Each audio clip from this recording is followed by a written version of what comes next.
Little scoop, you don't know what I got.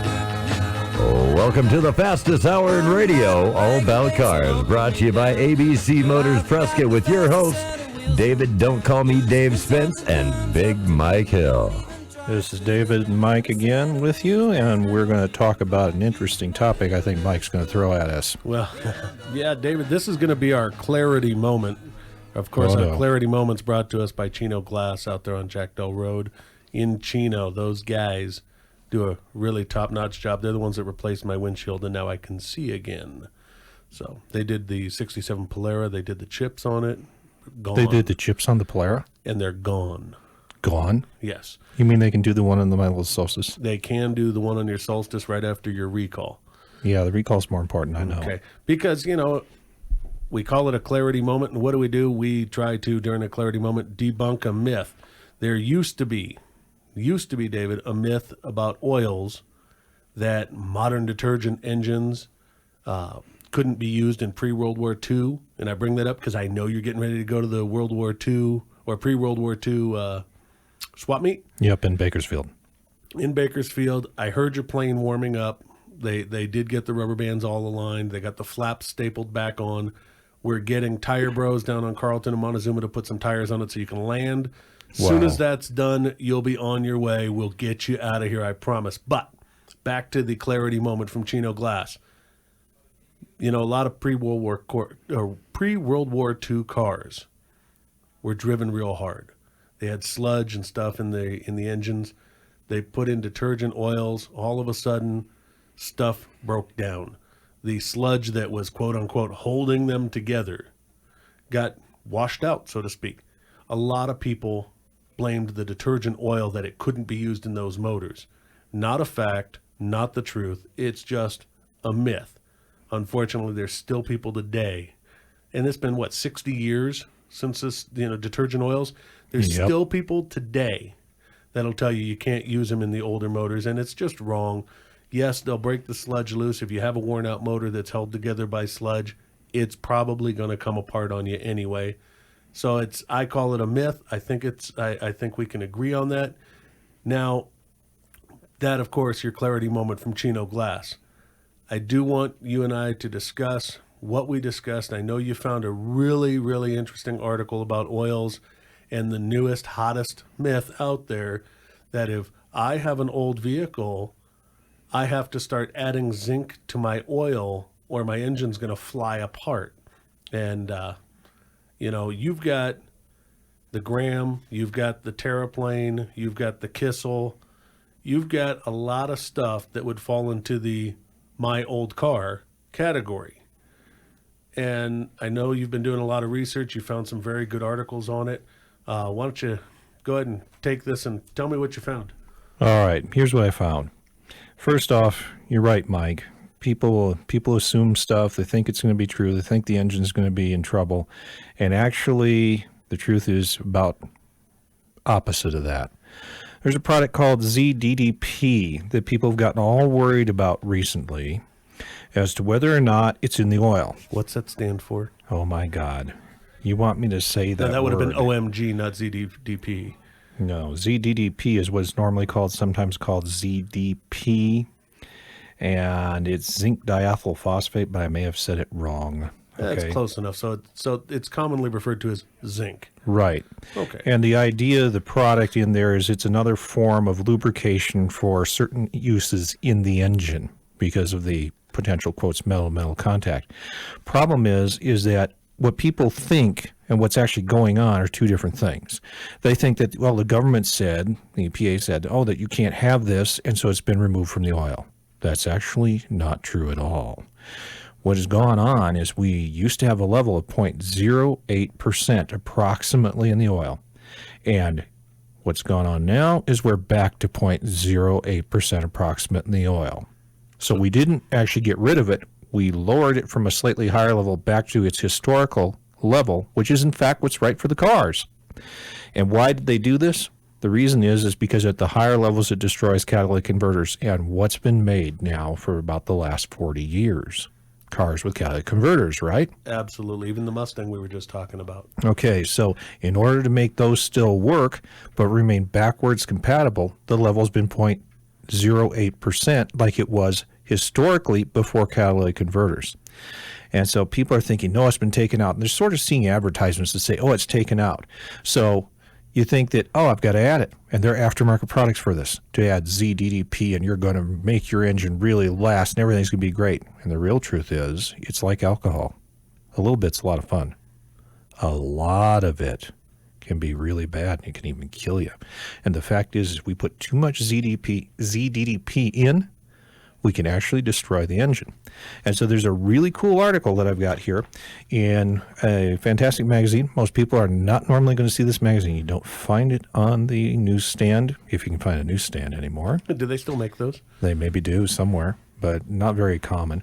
But Skin Knuckles magazine is a very good magazine published out of California. And it's published by publisher Neil Mencken. And Neil runs a magazine that tells you everything you have to do with old vehicles, doing it the right way and the real science behind it. And so he did a whole article on this.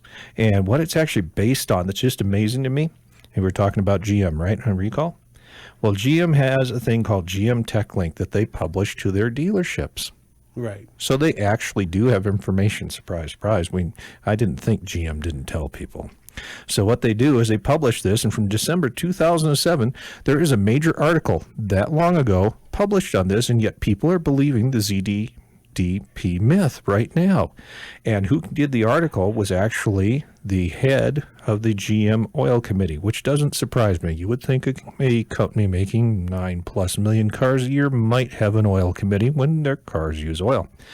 And he went through all this and told people what the percentages were, and they were originally 0.08%.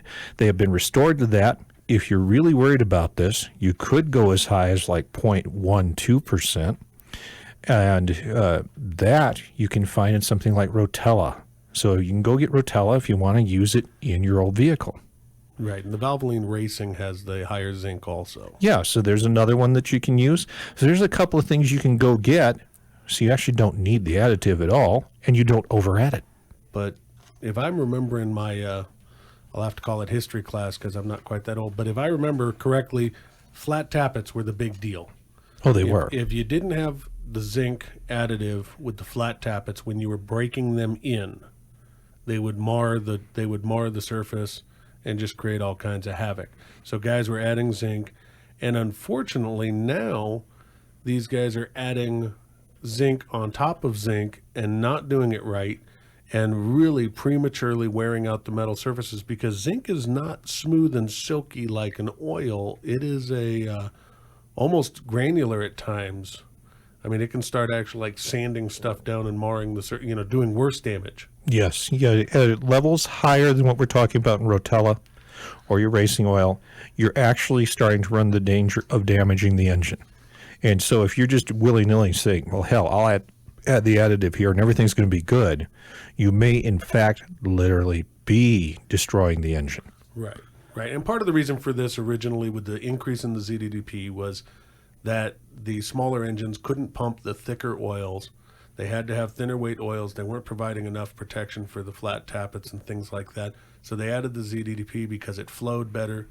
But now the oils have gotten such good protection at the lighter viscosities that they've dropped it back to what's really needed and required. And I looked around and looked around and looked around, and I saw debate after debate on the internet about it. The one thing I did not find was a single automotive manufacturer in the world saying you must add this or your engine will be damaged.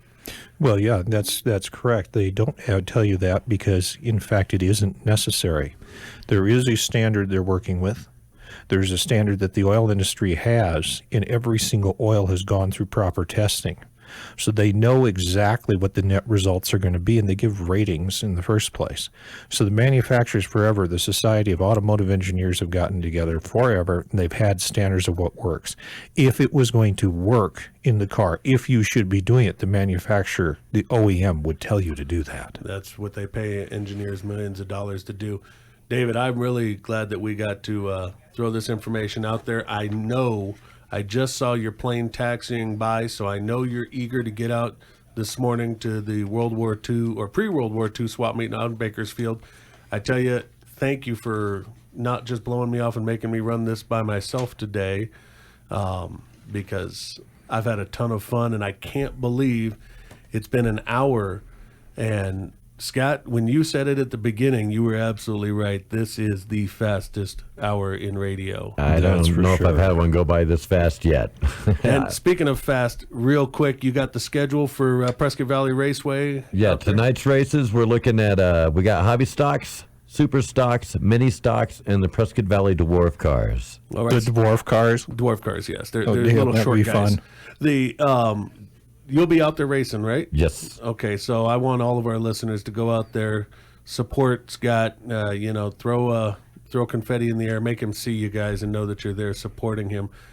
The only other thing that we didn't get a chance to touch on, half of the stuff that you and I were talking about, we wanted to talk about next week. They have to come back next week now. I'm telling you, and next week I want to talk to you about the coolest jump box you've ever seen for carrying around. I know, like in the Solstice, there's space is a concern. This thing is small. It packs a punch. I started a diesel with it yesterday. It is, remind me to talk to you about it. Oh, yeah, I want to hear about this one. And for anybody who has any questions, answers, suggestions, if you got car shows, anything you want to hear us talk about, go to our Facebook page, facebook.com, All About Cars Radio, and give us a private message. We'll take excellent care of you. Again, we're here at 100.9 and 1450 AM. David, your plane is at the door, buddy. Are you ready? I'm ready to go. All right, you got your parachute and only one key in the plane ignition either. Scott, thank you, buddy. Thank you, guys. Wonderful. All About Cars, brought to you by ABC Motors Prescott, where Mike can finance anyone.